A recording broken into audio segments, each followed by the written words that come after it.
It is Tuesday, 2nd of May. Just come back from the hospital with my chemotherapy, which I'm having for the next, well, I had all day today and the next 2 days. And when I got back, I found something had arrived from the UK. So I'm going to open it up because that's what all the cool kids do on YouTube, unboxing. I'm going to open it down here, so as not to inadvertently reveal my addresses. And let's see what is in here. So this is from my parents, but I think it's mainly stuff that I bought. So we have some. It's difficult for me to see stuff in the screen because it's flipped and then it flips back when I export the video. So English flashcards. So these obviously do with my kids. So my daughter Jessica's just learning to read.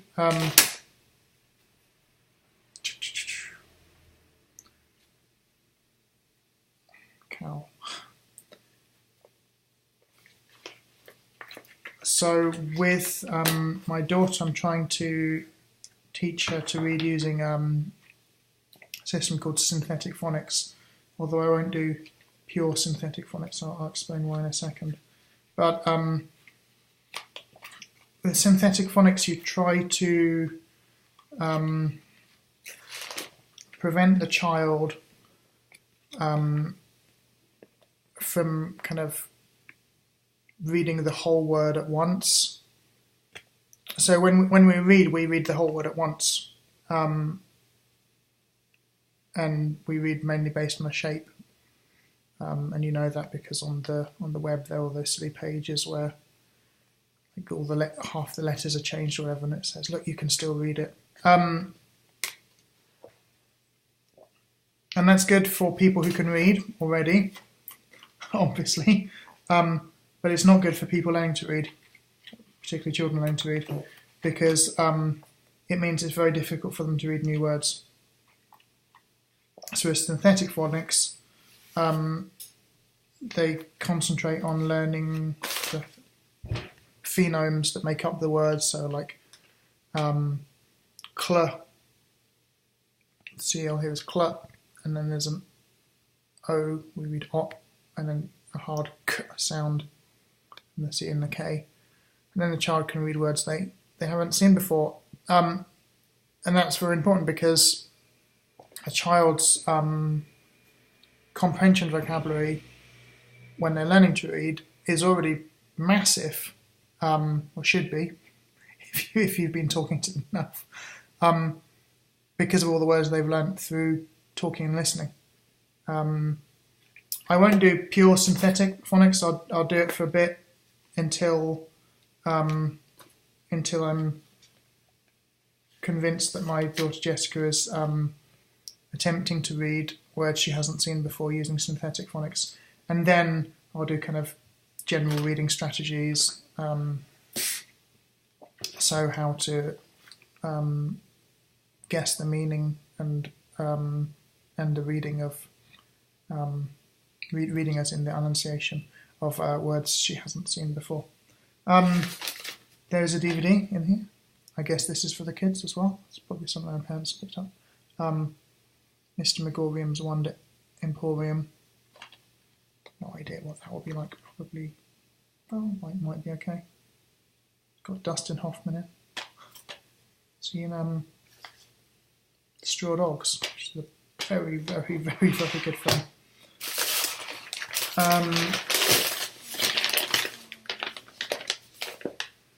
I have a magazine, so I'm just going to open now. I think. So the reason, for example, getting this magazine is they wouldn't send it to a non-UK address.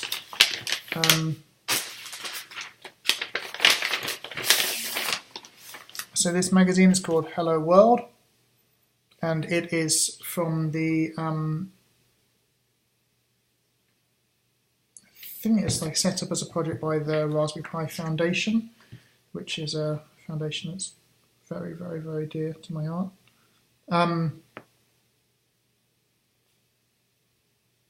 Yeah, I don't know if they've set it up as a separate entity. Okay, so if I read, it says Hello World is a joint collaboration between Raspberry Pi, something called Computing at School, yeah, and BCS, which I think is the British Computing Society, which is a fucking joke, quite frankly. But Raspberry Pi is awesome, and yeah, maybe I shouldn't say this, but one of the reasons that Raspberry Pi is particularly awesome is because the people involved are very good at collaborating with people in a way that doesn't dilute what the Raspberry Pi Foundation is trying to do. Yeah, very, very, very, very, very, very smart people. I'm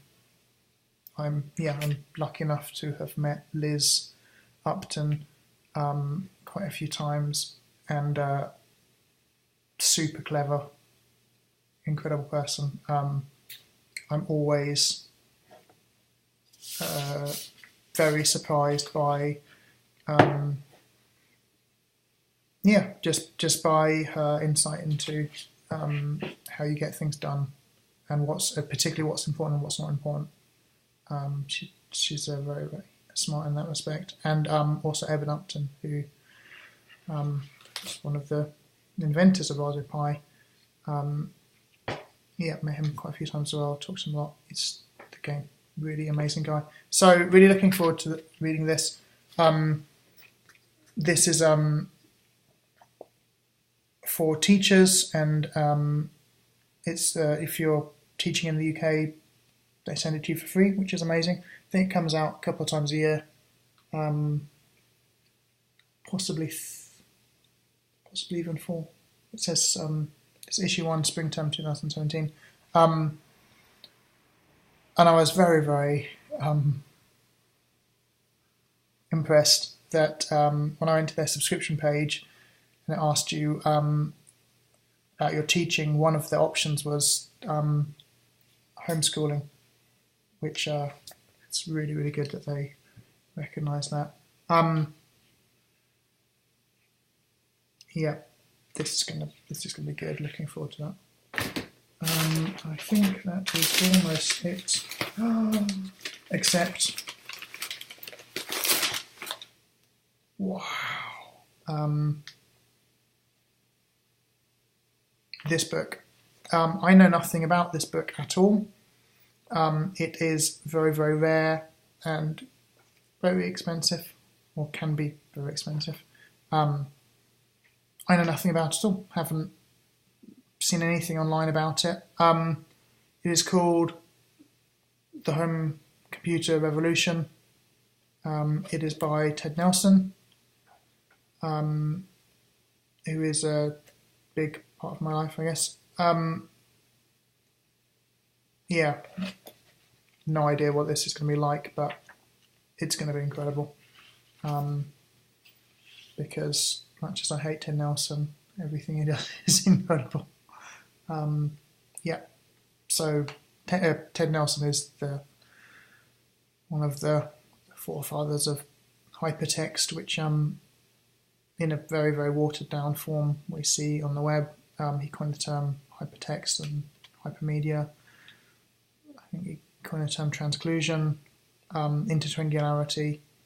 Yeah, he likes making new words, but there's good reason for that, because he doesn't want people to take the concepts and describe them in terms of other things where it's not really appropriate. Okay, so this was my random unboxing video of Hello World magazine, Home Computer Revolution by Ted Nelson. Some nice word cards for my daughter Jessica, and DVD of a film I've never heard of, but it's got Dustin Hoffman in, he's the one in Straw Dogs, right? Yeah.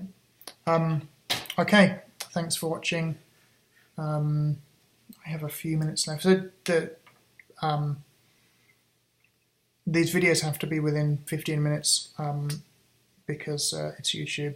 There may be a way to remove that limit. Well, there is definitely a way, but that involves giving Google your mobile phone number, which I'm not going to do. So chemo number 17. Chemo's going great. I love chemotherapy. Obviously I hate having chemotherapy, although the actual act of having chemotherapy is nice because it's going to hospital in Japan is just such a nice experience. Everyone is just fantastic, and you feel, or at least I feel, just so fortunate to talk with with the doctor and to be taken care of by all the incredible nurses.